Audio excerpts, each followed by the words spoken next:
Right, I'm about to take the Super Tenere on a long ride. Usually I don't do these long rides, but the starting point is really far. I have to go to Manassas. This is the town of Manassas, mostly for John Bobbitt and Lorena Bobbitt. They lived here. Man, this was a long way to start the ride. Time to fill this thing up. This is the first fill up of the ride. That's a Versys 1000. Oh, guy on the st1300 is like taking off like a banshee. Look at that car. Jesus Christ. Man, look at that car. Let me see if we can help these people. Holy cow. Man, there's no way that car is gonna get out of there. I think you need a tow truck. Yeah, there's no way of moving this thing.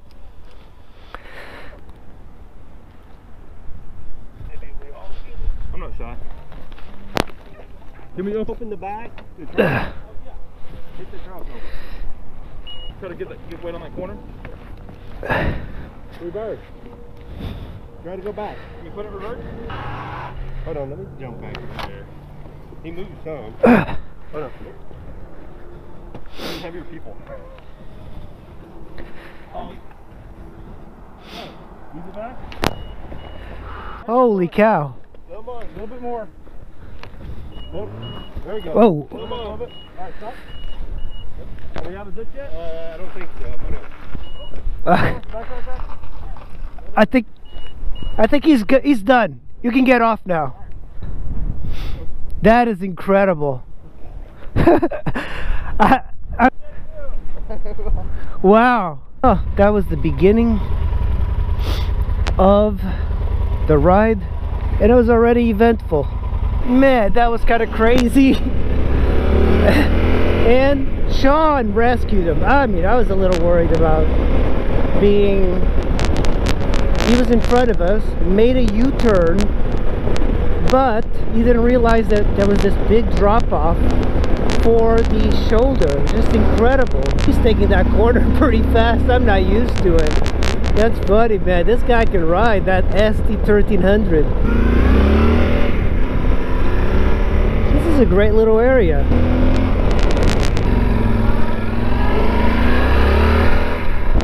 Man, he knows these roads.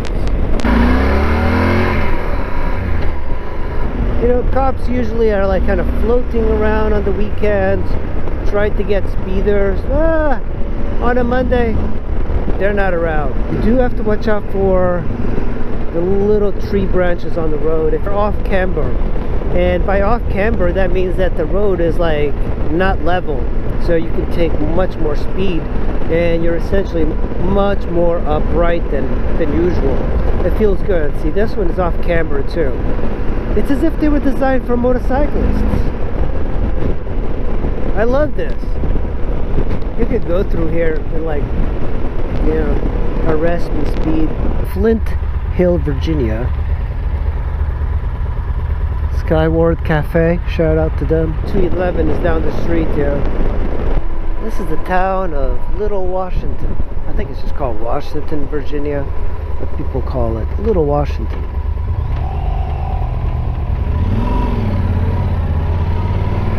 It's really known for an inn that's over there. You ever notice that inn is really just fancy for a hotel, an Airbnb? Yeah, whenever you go to an inn, you're paying double. We're about to hit Route 211. This is where all the squids go. I mean, I like coming here, but you know the problem with this road? It's well known in the DC area, and every time I go through here, even in non-traffic times, I see a cop. They didn't put like all of these high crash area signs up and rumble strips and all of that, but now they lower the speed limit to something like crazy, like 35 miles an hour. It's deceiving. See, like I'm going going, and then it tightens up even more. So we're trying to keep a little bit on the speed, so we're not trying to like break any. Oh, look at that. This is a little bit of a dangerous corner as well, because it surprised me. It surprised me, man. This is like it just sharpens up after a while. 2 lanes going up on both sides, because, you know, why not? You need to pass cars, otherwise it would just create a lot of frustration. There's a lot of track monkeys that come here to practice.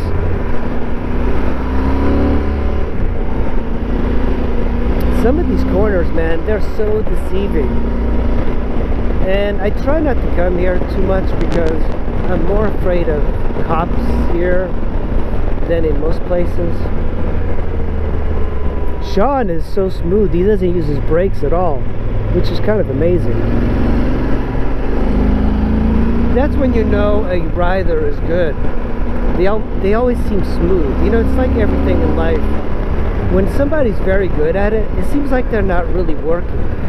And that is the problem with like following a guy like Sean. He's like taking this massive bike. Oh, they're working over here. They're basically following guys like him, and they get in trouble because they're like, oh, this guy is actually going slow, but in reality he's going pretty darn fast. And the type of sport bike riders that usually don't know how to ride are kind of rough. They're not smooth, and being smooth, that is the experience. When you have a lot of experience, you become smooth because you don't have to have these major inputs on your bike. It's the same thing with cyclists. You can tell cyclists that are very good about how smooth they are. When they're pedaling hard, their upper body's not moving. And it's only like the really crappy cyclists that you see like constantly moving their entire body. But it's the same thing with motorcyclists. With good motorcyclists, they're smooth. That's the rain caverns over here. The other side of Route 211, not a lot of riders come here because the corners are not as nice. But look at that, it just keeps going and going and going. Singer's Glen, man, look how awesome this is. I love these like turns. You can kind of see what's happening, and they have just different elevation changes. These are perfect roads, and they're unmolested. We're about to hit the twisty part of Route 33, guys. Like this one, not so much.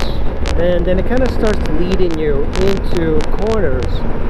This corner is dangerous here, but it's the next one that gets a little bit more on the dangerous side. Right here, this corner, I've had multiple riders crash here, because it keeps tightening. You see, like it tight, and then it gets even tighter, and then there's another one that gets everybody.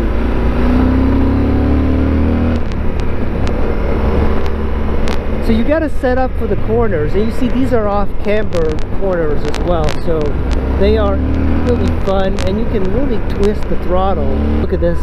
You see how tight this is? Very deceiving. So stable. You see, you got to set up for these corners correctly because they are so tight. Man,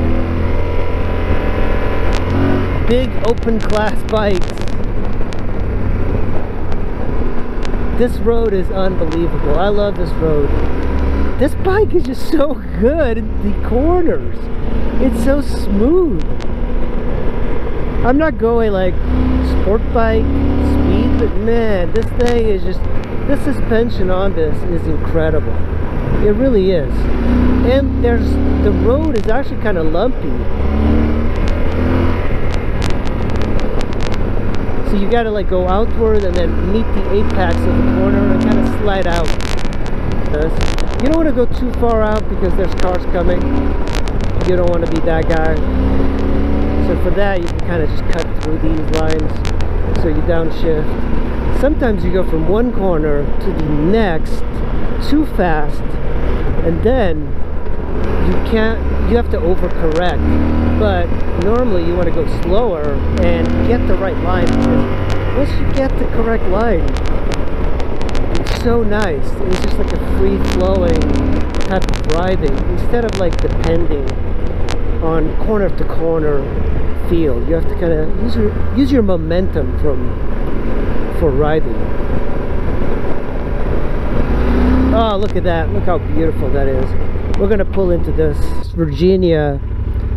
This is the West Virginia side of Route 33. This is a great road, man. Really great. So now we're going to be going downhill. I always find that riding downhill is a little bit harder. I don't know why. Look at that. There's tons of gravel there. Yeah. Now you can take this at hyper speed, but I don't recommend it because it's very dirty. The beauty of the tenere and the st1300, because of their torquey engines, you can let the bike do some work for you. Just kind of downshift, pick your line, and then just kind of go through it. And it doesn't like do much. Look at that. That's a good corner they took. And Route 33, you're greeted with another super straight road, but this is where a lot of people live, so you can't go too fast. Coming to the town of Brandywine. Okay, we're fully up. Alright, 147 miles. This is still Route 33, but completely different. Sweepers. Sweepers are great for st1300s and sport touring bikes and sport bikes, but I've always found them to be lacking of adventure bikes. You can really tear it up here. You have to be careful though. Up ahead there is a state trooper area. State trooper. Oh man. That was a state trooper. Bam! Alright, look, these sweepers are so nice. Look at this. Man! Wow! So awesome! Oh man, look at this corner. Franklin, West Virginia. Is that a Bergman? Yeah, I think that's a Bergman. Well done. Another thing about the st1300 is that it looks really good with the side cases, but the FJR looks good without the side cases and the cases. Buddy, thanks. Downshift for the corner and then pick your speed and kind of just power through. I like the speed that he rides. Hey, we are going pretty decent. You're in the groove, you know, when there's none of that stoplights, traffic signals. You get into this groove, it's very zen. It's like the zen type of motorcycle riding. It is just unbelievably nice to have routes that you can do without just doing much of anything. Man, this is actually very steep, but it doesn't feel steep. I kind of struggles a bit. I'm in 6th gear. What are these guys doing? Hunting? Hunting or hiking? Oh, he's letting us through. That's nice of him. Thanks, buddy. This is the type of road that a st1300 does really well.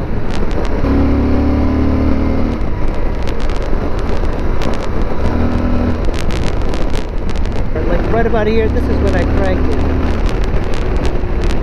Like I usually crank it when I hit the apex. It says Yoakham's.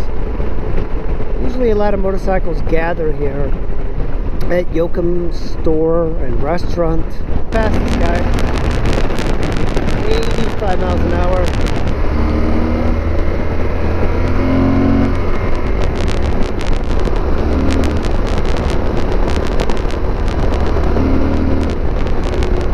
These corners are pretty amazing.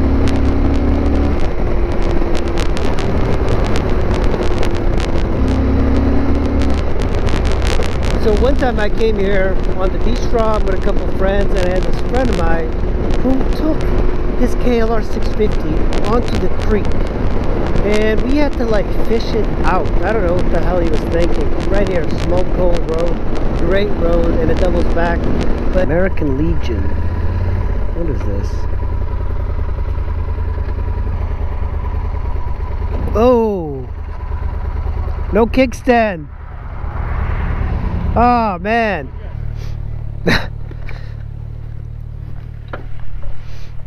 Want it? That's what I get.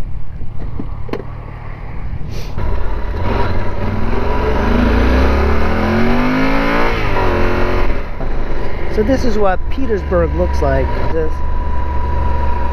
That's the Popo. Alright, Subway it is. Right, Subway. Alright, we just filled up at Subway.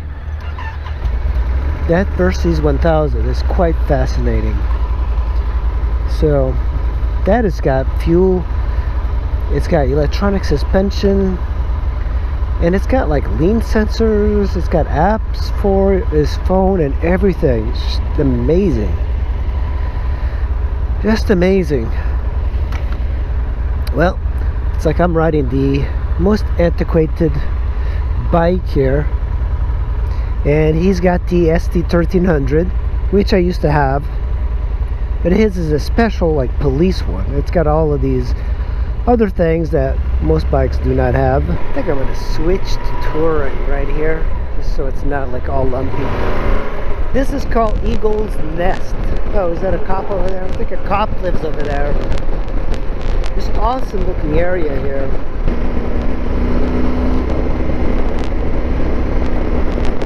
Definitely being very careful now, because there's apparently quite a bit of dirt. It's hard to see. It looks almost clean, but the way you can tell that it's kind of gravel or pea gravel is that I'm looking at his tires, and I am seeing like dirt's just getting like thrown up quite a bit. I think we're going to go straight onto 55. This is a great loop. Look at this, it's so awesome looking. And this area is so dirty, like these roads, man. There's like this pea gravel you can't see. Yeah, there's a lot of gravel, like pea gravel. Yeah. Yeah, see? I knew that's why he slowed down. Welcome to Wardensville. We just left Wardensville. Oh no. These people ruined my experience. I was doing so well. Oh man, Jesus, this ruins everything. You know, we are on our way back to DC. The famous Windblown lives around here. We need to set up a rally over here. Well, I'm hopping on Route 66. Look at this cop. So hidden over there. I hope he didn't like grab me. I'm not going too fast. Well guys, I just got home on the Super Tenere. I did about, I think 420 miles today, and a pretty good back roads and everything. The tire held up really well. That's a really good tire. It's a 130, so it's a little bit smaller, but it held extremely well. I didn't slip or anything, and yeah, thanks to Sean for leading the way, and that was like some really great back roads, man. Really great. Let's pull this beast into the garage. Alright, squids, I appreciate the gas money, and I'm going to see you in the next video. Bye.